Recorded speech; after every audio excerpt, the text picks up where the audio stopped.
आपको मेरी आवाज़ आ रही होगी। और जैसा कि आपको थंबनेल में दिख गया होगा कि रेस्पिरेटरी सिस्टम आज हमें पढ़ना है। तो इसमें एग्ज़ाम के पॉइंट ऑफ व्यू से ये बहुत ही इम्पोर्टेंट चैप्टर है। और इसमें फिगर बनाने के लिए भी रेस्पिरेटरी सिस्टम का भी आता है, रेस्पिरेशन इन ह्यूमन बॉडी का। और ऑब्जेक्टिव क्वेश्चन भी पूछे जाते हैं, लॉन्ग आंसर भी लिखने के लिए आता है। तो पहले हम समझ लेते हैं रेस्पिरेटरी सिस्टम। सिस्टम मतलब तंत्र। तंत्र का मतलब होता है कि जिसमें बहुत सारी चीज़ें भाग लेती हैं। कोई एक चीज़ भाग न ले, बहुत सारी चीज़ें भाग लेती हैं, उसे को तंत्र बोलते हैं। ठीक है। अब सबसे पहले रेस्पिरेटरी सिस्टम में, रिस्पायरेशन में हम पढ़ते हैं ब्रीदिंग। ब्रीदिंग 2 टाइप्स की होती है। जैसे रिस्पायरेशन 2 टाइप्स का होता है, वैसे ब्रीदिंग भी 2 टाइप्स की होती है। तो रिस्पायरेशन 2 टाइप्स का कौन से होते हैं? एक होता है इंस्पायरेशन, एक होता है एक्सपायरेशन। इंस्पायरेशन आंतरिक श्वसन, एक्सपायरेशन बाह्य श्वसन। ह्यूमन बॉडी में 2 तरह का श्वसन होता है, वो अगले वीडियो में पढ़ेंगे। लेकिन अभी हमें आज ब्रीदिंग यानी सिस्टम के बारे में पढ़ना है। इसमें हम क्या क्या आगे पढ़ेंगे वो सारी चीज़ें पढ़नी है। तो सबसे पहले हम बात करते हैं ब्रीदिंग की। ब्रीदिंग को हिंदी में श्वासोच्छ्वास बोलते हैं। और मैं आपको बता दूं कि मेरे ये वीडियो हिंदी इंग्लिश दोनों में होगा, यानी बाइलिंगुअल होगा। तो आप हिंदी मीडियम है तो भी पढ़ सकते हैं, इंग्लिश मीडियम में। लेकिन आप इसका अच्छे तरीके से नोट्स बनाइएगा, वीडियो को पूरा देखिएगा, उसके बाद आप निर्णय लीजिएगा। अब श्वसन यानी श्वासोच्छ्वास की बात करते हैं, ब्रीदिंग की। ब्रीदिंग तो आप जानते होंगे, सांस अंदर बाहर, अंदर लेना और बाहर निकालना ही ब्रीदिंग कहलाता है। अब बात करते हैं 2 टाइप का होता है। कौन से 2 टाइप होते हैं? नंबर 1 होता है इनहेलेशन यानी निःश्वसन, और दूसरा होता है एक्सहेलेशन यानी निःश्वसन।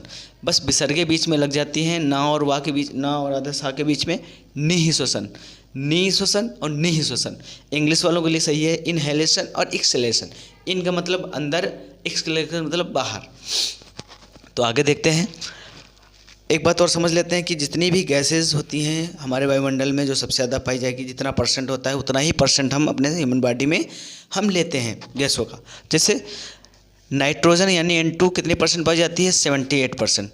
तो हम सांस के दौरान अपने ह्यूमन बॉडी में 78% ही नाइट्रोजन लेंगे। अब ऑक्सीजन की बात करते हैं। ऑक्सीजन 21% पाई जाती है और CO2 पाई जाती है 0.03%। नाइट्रोजन 78% लेते हैं, 78% ही निकाल देते हैं, क्योंकि नाइट्रोजन का कोई यूज़ श्वसन में नहीं होता है। श्वसन में यूज ऑक्सीजन का होता है। ऑक्सीजन 21% लेते हैं, निकालते कितना है?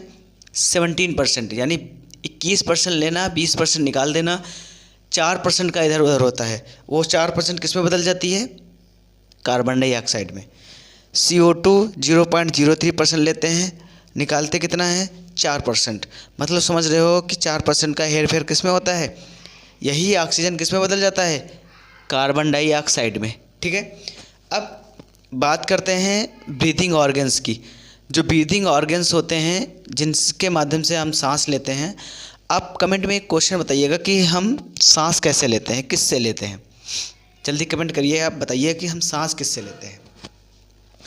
उम्मीद है कि आप बताएंगे कि हम सांस किससे लेते हैं। तो बहुत सारे लोग मुंह लिख रहे होंगे, बहुत सारे लोग नाक लिख रहे होंगे। नाक दबा लेते हैं तो मुंह से ले लेते हैं। ले लेते हैं कि नहीं ले लेते हैं? एक्चुअल में आपको लग रहा होगा कि मुंह नाक है, तो ये दोनों नहीं होते हैं। हम सांस जो लेते हैं वो लंग्स से लेते हैं, फेफड़ों से लेते हैं। ठीक है। नाक और मुंह तो एक माध्यम है सांस लेने का। ठीक है। आगे बात करते हैं मैमल्स की। तो मैमल्स पहले समझ लो। मैमल्स यानी स्तनधारी वे जीव जो बच्चों को जन्म देते हैं और दूध पिलाते हैं, उसको स्तनधारी बोलते हैं, इंग्लिश में मैमल्स बोलते हैं। ठीक है। तो जितने भी दुनिया में मैमल्स हैं वो लंग्स यानी फेफड़ों से सांस लेते हैं। बात समझ रहे हो? जितने भी मैमल्स होते हैं वो किससे सांस लेते हैं? लंग्स से सांस लेते हैं, फेफड़ों से। ठीक है।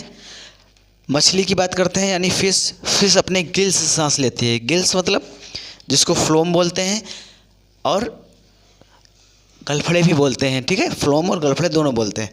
मेढक की बात करते हैं। मेढक 3 तरह से सांस लेता है। 3 जगह रहता है, तीनों अलग अलग तरीके से सांस लेता है। जब वो बच्चा होता है यानी टैडपोल जिसको लार्वा बोलते हैं, तो वो अपने गिल से सांस लेता है। लार्वा मेढक जो होता है बिल्कुल सेम बचपन में मछली जैसा दिखता है, तो कन्फ्यूज हो जाओगे तुम मछली मेढक में। तो ये अपने जब छोटा रहता है तो गिल से सांस लेता है, एडल्ट हो जाता है यानी बड़ा हो जाता है तो ये फेफड़ों से सांस लेता है, अपने लंग्स से सांस लेता है। ठीक है, जब ये ज़मीन के अंदर रहता है, गर्मियों के दौरान ये मेढक ज़मीन में चले जाते हैं, जब बारिश होती है तो ज़मीन से बाहर निकल आते हैं। गांव वगैरह में आपने अक्सर देखा होगा कि तालाब के बाहर येलो कलर के मेढक बहुत सारे बारिश में बैठे रहते हैं, जब बारिश होती है तब। तो येलो कलर के मेढक ज़मीन में रहते हैं क्योंकि ये स्किन से सांस लेते हैं। स्किन से सांस लेने के दौरान ही ये इनकी स्किन बिल्कुल येलो हो जाती है, पीली हो जाती है, तो ये पीले दिखने लगते हैं। जितने भी इंसेक्ट यानी कीट होते हैं वो ट्रैकिया से सांस लेते हैं। इंसेक्ट मतलब समझ रहे हो, जैसे छिपकली हो गई, टेडपोल, कैटरपिलर हो गया और बिच्छू हो गए, ये सारी चीज़ें क्या होते हैं, इंसेक्ट। ये हमेशा अपने ट्रैकिया क्या होती है, ट्रैकिया है ये श्वास नली होती है, इसको हिंदी में श्वास नली बोलते हैं। ये यहाँ से यहाँ तक होती है, लंग्स तक नहीं होती है, ऊपरी तक होती है, लंबी सी एक। ये बनी होती है कार्टिलेज की। कार्टिलेज एक पतली सी हड्डी होती है, मजबूत हड्डी नहीं होती है, लेकिन हड्डी का रूप बोलते हैं, कमज़ोर होती है, जैसे कान की हड्डी बिल्कुल फोल्डेड होती है। ठीक है, इसको मोड़ सकते हैं, इधर मोड़ दो तो बिल्कुल मुलायम होती है, इसी को बोलते हैं ट्रैकिया। ये कार्टिलेज की बनी होती है ट्रैकिया। अब बात करते हैं inspiration in human body. Important chapter तो यही है मेरा, इंस्पायरेशन और ह्यूमन बॉडी का। अब पहली बात तो इसमें हम माध्यम पढ़ेंगे, कहाँ कहाँ से होकर श्वसन कैसे पहुँचता है, और ये फिगर के पॉइंट ऑफ व्यू से बहुत ही इंपॉर्टेंट है क्योंकि फिगर बनाने के लिए आता है। तो आप सबसे पहले देख लेते हैं फिगर के बारे में। रिस्पायरेशन इन ह्यूमन का मतलब होता है कि ह्यूमन मानव में श्वसन। तो सबसे पहले कि हम सांस लेंगे तो सबसे पहले कहाँ जाएगा, सबसे पहले इंपॉर्टेंट हो जाता है नॉस्ट्रिल, नासा छिद्र। नाक छिद्र जानते हैं, 2 होते हैं स्टार्टिंग में, इसको बोलते हैं नॉस्ट्रिल। नॉस्ट्रिल के बाद आता है नॉस्ट्रिल वाल्व जहाँ से ये देखो, ये हल्की मुलायम हड्डी होती है जिसको हमने बताया था, मुलायम हड्डी को कार्टिलेज बोलते हैं। कार्टिलेज के बाद एक मजबूत हड्डी स्टार्ट होती है, दबा के देखिएगा, मजबूत हड्डी स्टार्ट होती है, उसी को बोलते हैं नॉस्ट्रिल वाल्व। ठीक है, आप ऐसे ऐसे मारिएगा तो चोट लगती है, जहाँ चोट लगती है वही क्या है, नॉस्ट्रिल वाल्व है। ठीक है, तो आप बचपन में मुक्का बना के इसे मारते थे तो ब्लड निकल आता था, चोट लग जाती थी तो नाक से ब्लड आ जाता था। तो ये मान के चलिए जो हमारी नाक होती है इतनी कमज़ोर होती है कि ये 0.05 न्यूटन का बल सहन नहीं कर सकती है, और मुक्का तो पता नहीं कितनी न्यूटन के बल से पड़ता होगा। तो इसी वजह से ज़ोर से मारने से ब्लड आ जाता था नाक में, और मारना नहीं चाहिए क्योंकि आदमी की मौत भी हो सकती है। तो ये नॉस्ट्रिल वाल्व जो होता है नासा कपाट बोलते हैं। उसके बाद आता है फेरिंग्स जिसको ग्रसनी बोलते हैं। आपने प्रचार देखा होगा खिचखिच वाला, तो जिसमें खिचखिच पकड़ के झूलता है, कौवा जैसा ऐसा लटका रहता है, उसी को बोलते हैं फेरिंग्स, ग्रसनी बोलते हैं। ठीक है, बात समझ में आ गई। आगे बढ़ते हैं लायरिंग्स में।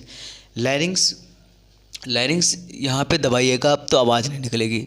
ठीक है, जिसको टेटुआ बोलते हैं, टेटुआ दबा देंगे बोलते नहीं, टेटियों को ही लायरिंग्स बोलते हैं, और हिंदी में स्वरतंत्र बोलते हैं। यहीं से हम आवाज़ निकलती है, यहीं से हमारी आवाज़ निकलती है।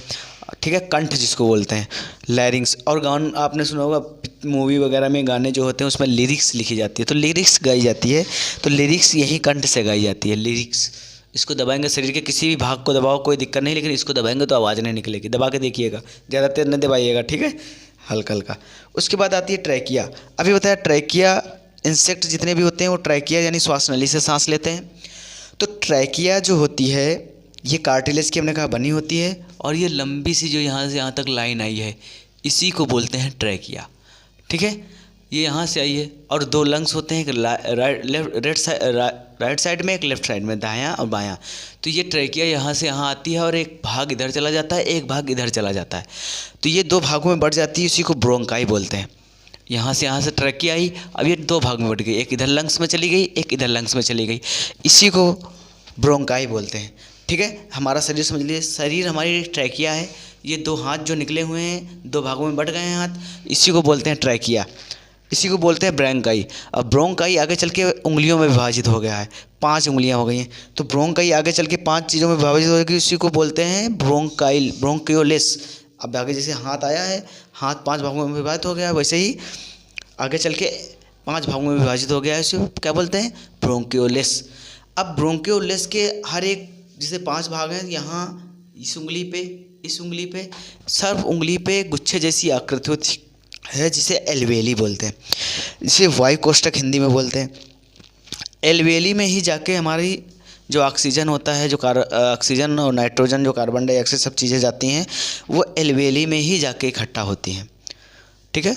आपने अभी देखा होगा कोरोना जो आया था, तो जो कोरोना वायरस होता था वो एल्वेली में ही जाके भर जाता था।